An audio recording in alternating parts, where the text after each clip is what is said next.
और उसका परिणाम क्या होता है? जो भगवान की सेवा में लगे रहते हैं उनके हृदय में भगवान की कृपा आ जाती है, उनका हृदय प्रेम से भरा रहता है। इसी तरह से जब समैया में जो पात्र बनते थे वो विप्र वंश के ही बालक होते थे, अत्यंत सुंदर होते थे, बड़े प्यारे लगते थे। उन्हें पंडित जी हमेशा पाठ सिखाया करते थे, किसी को राम जी का, किसी को श्री किशोरी जी का, किसी को लक्ष्मण जी का, किसी को वशिष्ठ जी का। माने इस तरह से उन ब्राह्मण के बालकों को पाठ दिया करते थे। अब क्योंकि समैया आ गई इसलिए उन सबको बड़े प्रेम से अपने घर में बुलवाते हैं। लेकिन सबसे बड़ा माने समय ये है उधर पर कि जो बालक जो राम जी का पाठ करते थे, जो किशोरी जी का पाठ करते थे, जो लक्ष्मण जी का पाठ करते थे, उनके घर आने पर उनकी प्रतिष्ठा की जाती थी, उनकी पूजा की जाती थी। पूजा करने के बाद उन्हें बड़े आदर के साथ एक अलग भवन में रखा जाता, उन्हें घर में रखा जाता।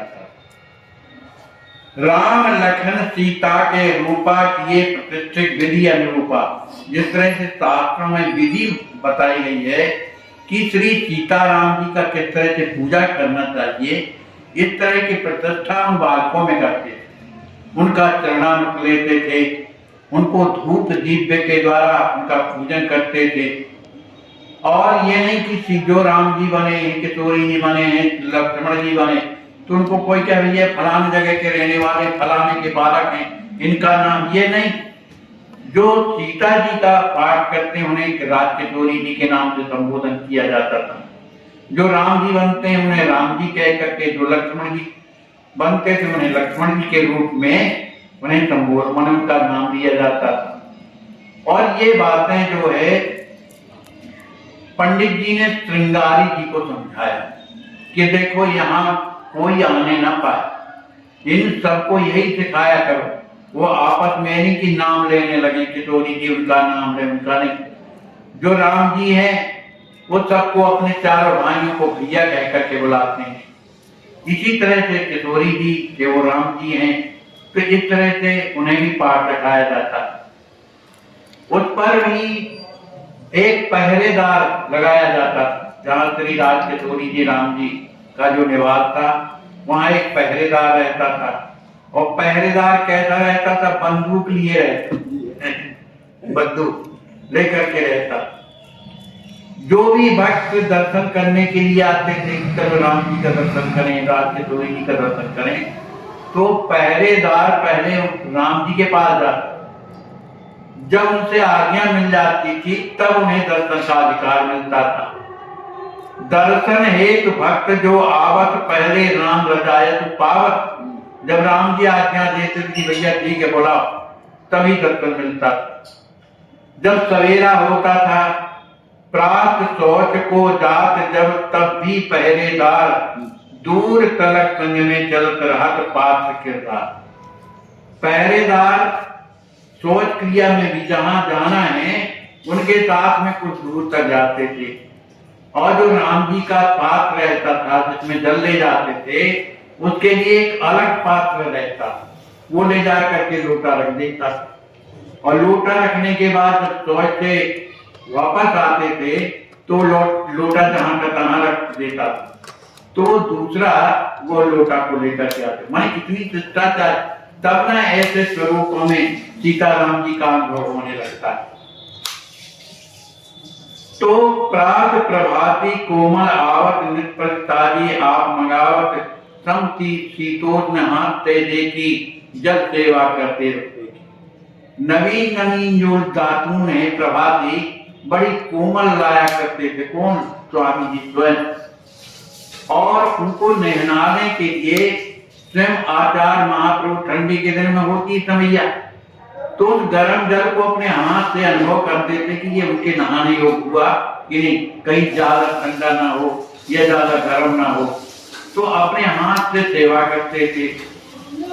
सब स्वरूप अनुशासित सुंदर बोलत भैया भैया कह अंदर। वो अंदर ही रहते थे, कहीं बाहर नहीं जाते कि वो स्वतंत्र हैं, जहां चाहे वहां जाते। इस तरह का नहीं था। वो अपने जो है जहां सभी रहते थे वहीं रहते थे। वो एक दूसरे को भैया भैया, राम जी, लक्ष्मण जी, भरत जी, शत्रुघ्न भैया को है, तो एक दूसरे को भैया लग कह करके पुकारते थे। श्री विदेह नंदिनी किशोरी लगत समय मुख चंद्र चकोर। जो किशोरी जी के जो स्वरूप रहते थे वो अत्यंत ही सुंदर, जिन्हें देख देख करके पौड़ी के लोग भागे से रह जाते थे। उनके नेत्र खुले रहते थे, उन्हें बड़े सुंदर स्वरूप लगते थे।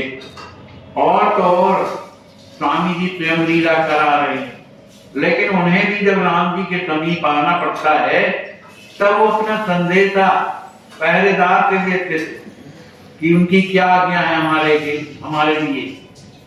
आप स्वयं देखन जब जावे तब श्री निसंदेश पठावे। अपना संदेश अति पुनीत सेवा विधि भाई, सुनी जतक सब लिखी न जाए।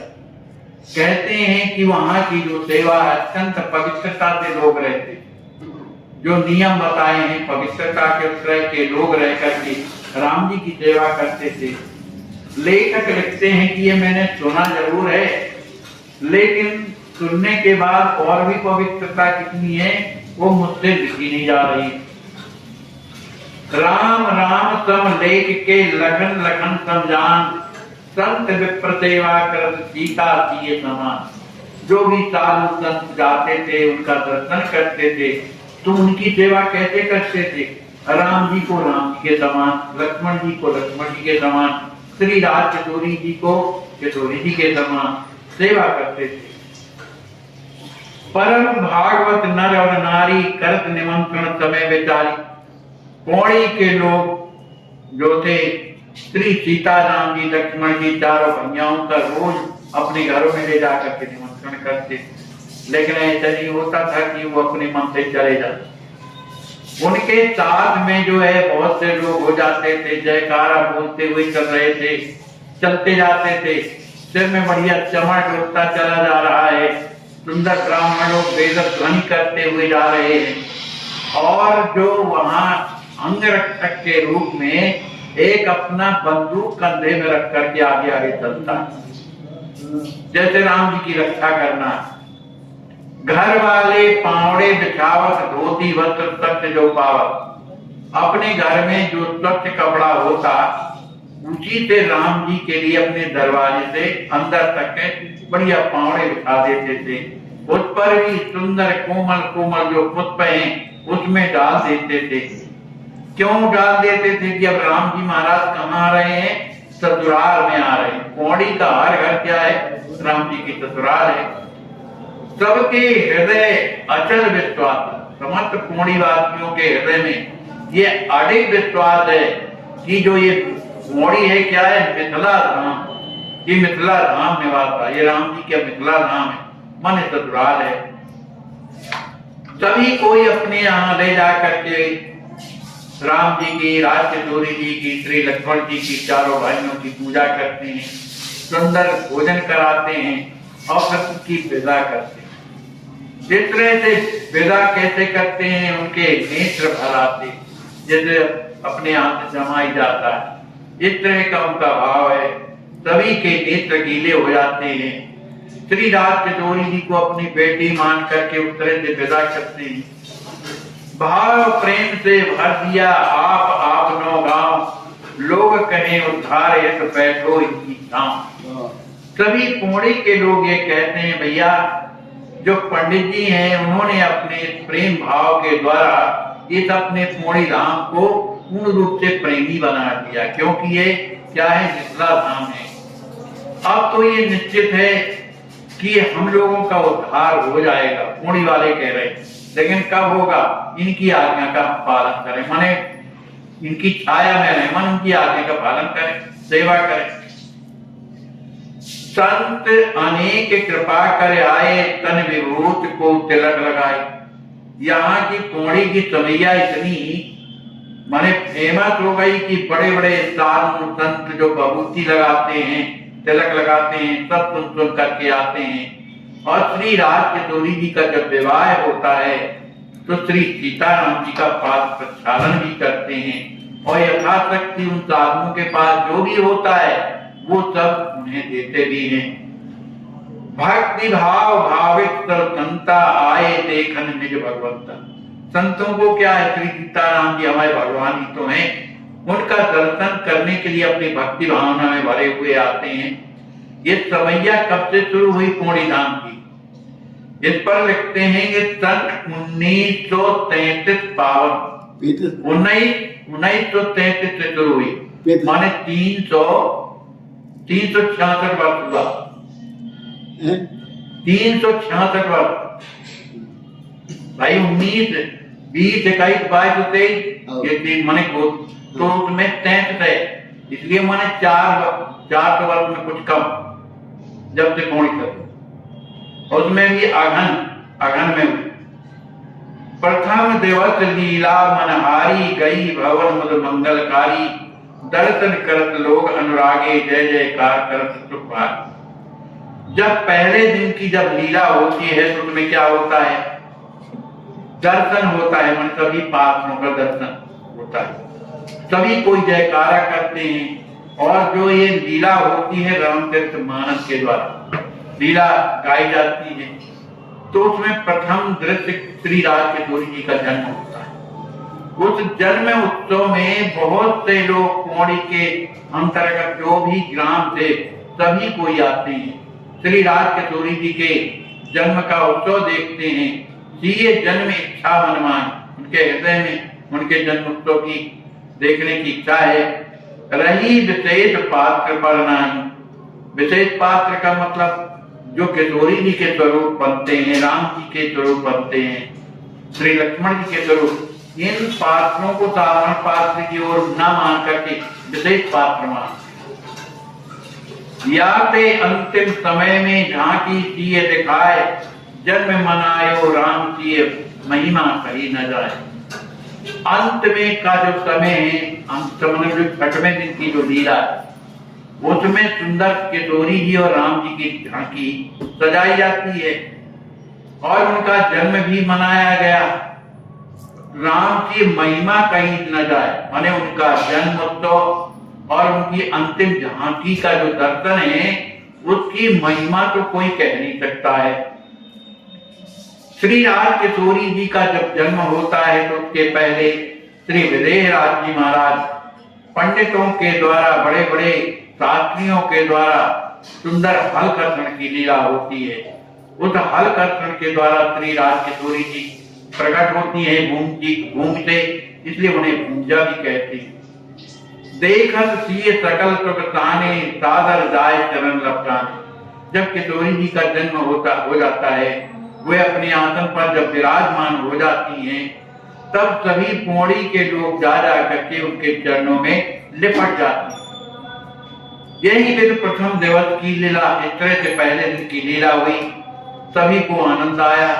दूसरे की दिन की जो लीला है वो फुलवारी की लीला है। उस फुलवारी में अनेक प्रकार के पुष्पों की सजावट से वहां पर ऐसा लग रहा है जैसे करोड़ों कामदेव की शोभा भी विलज्जित होती है।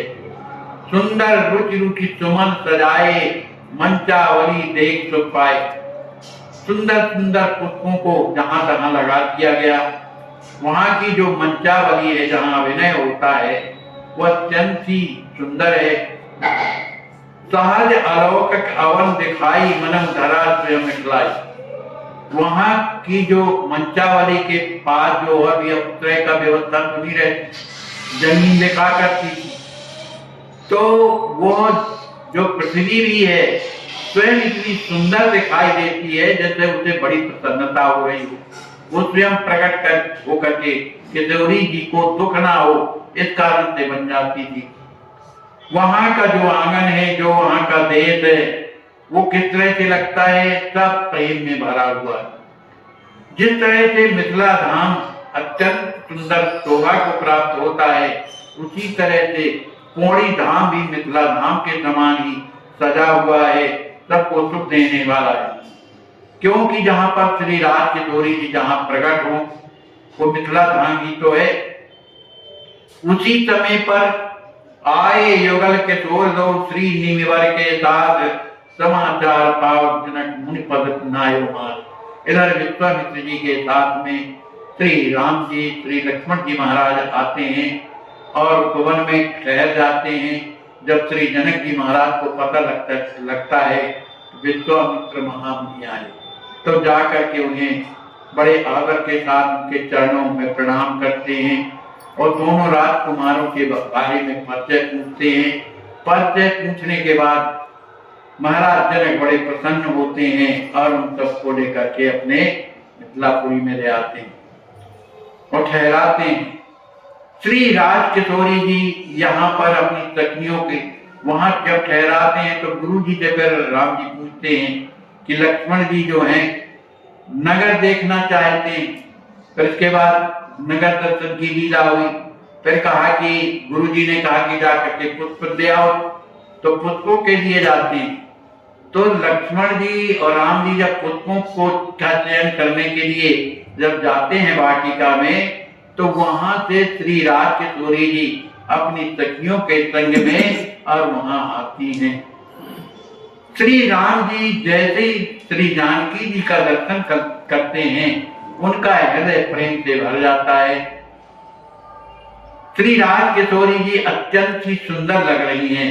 उनका जो स्वरूप है अत्यंत ही आनंद देने वाला है। जो साड़ी पहने हुए चमक रही है और हाथों में सुंदर कंगन पहने हुए हैं, नाक में नाथामणि पहने हुए हैं और चरणों में पैजनी पहने हुए हैं, जिसका शब्द अत्यंत सुंदर लग रहा है। हरित हरित वर भूषण साजे।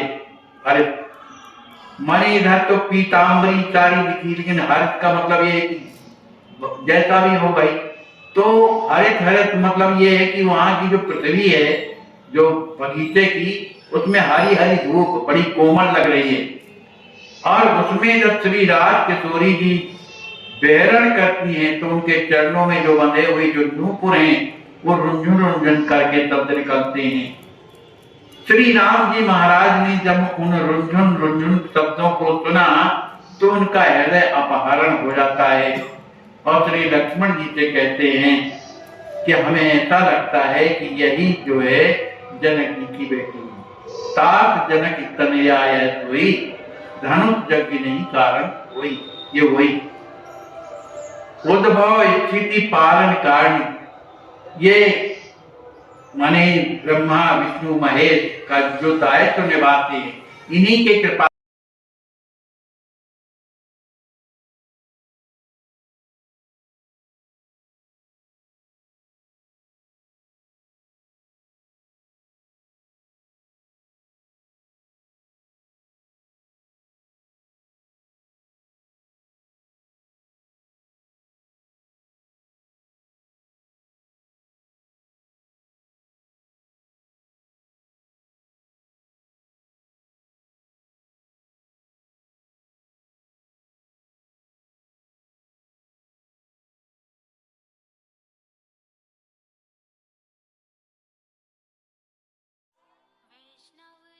हो रहा है धरातल पर या नहीं, खूब परीक्षा लेकर इसमें दृढ़ता के साथ कूद पड़िए। तन से, मन से, धन से भगवान ने हमें जिस योग बनाया है, हमारा आने वाले समय में ना ये तन रह जाएगा हमारे पास, ना धन रह जाएगा हमारे पास, और ना समय रह जाएगा हमारे पास।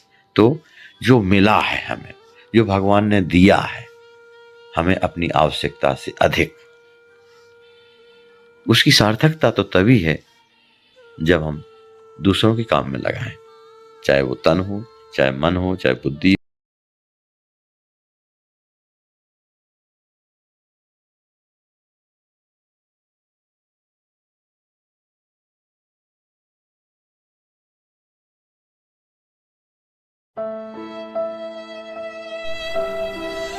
इनको लकवा मारने के बाद 1 महीने तक अपने बिस्तर पर पड़े रहे। दुर्भाग्य हमारे समाज का, कोई हाथ नहीं लगाता था, बेचारे खिसक खिसक के लेटरन करते थे। आज अस्वस्थ संत सेवा ट्रस्ट आपकी देख रहे हैं आप किस प्रकार से स्नान करा रही है और इनको हर प्रकार के इलाज की सुविधा अब चलने लगे हैं ये। और मेरे प्यारे भाइयों, जिंदगी में कठिनाइयां हमें सही रास्ता दिखा जाती हैं, अवश्य ही उनसे घबराना नहीं चाहिए। जय श्री राम। एक बार आप पधारिए अपने अस्वस्थ सेवा ट्रस्ट में और स्वयं देखिए